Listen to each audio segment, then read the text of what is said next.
আসসালামু আলাইকুম রহমতুল্লাহ।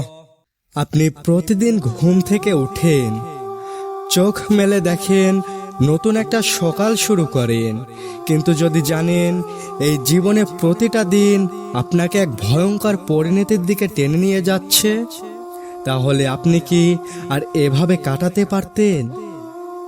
আজকে একটা হাদিস শুনুন, যেটা আপনার রাতের ঘুম কেড়ে নিতে পারে। রাসূলুল্লাহ সাল্লাল্লাহু আলাইহি ওয়াসাল্লাম বলেন, আজ রাতে আমি স্বপ্নে দেখলাম দুজন ফেরেশতা এসে আমাকে নিয়ে গেল। আমরা চলতে চলতে এমন এক ব্যক্তিকে দেখলাম যার মুখ একদিক থেকে কাটা হচ্ছে, চোখের কোণা থেকে কানের দিকে এবং ঠোঁট থেকে চোয়াল পর্যন্ত। যখন এক পাশ কাটা শেষ, তখন অন্য পাশে কাটা শুরু হয়। এদিকে আগের কাটা জায়গা আবার আগের মতোই ঠিক হয়ে যায়, আবার ফের তাকে কাটা হয়। এইভাবেই চলতে থাকে বারবার। আমি চিৎকার করে জিজ্ঞেস করলাম, এই মানুষটা কে?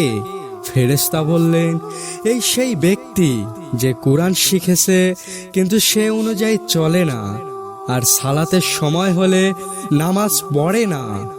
সহিহ বুখারীর ৭০৪৭ নম্বর হাদিস। আপনি কি কোরআন পড়েন কিন্তু সে অনুযায়ী জীবন বদলায় না? আপনি কি আজান শোনেন কিন্তু নামাজে দেরি করেন বা পড়েন না?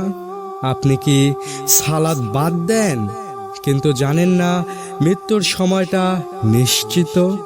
ভাই ও বোনেরা, আজই তওবা করুন, কোরআন শিখুন, বুঝুন এবং জীবনে বাস্তবায়ন করুন।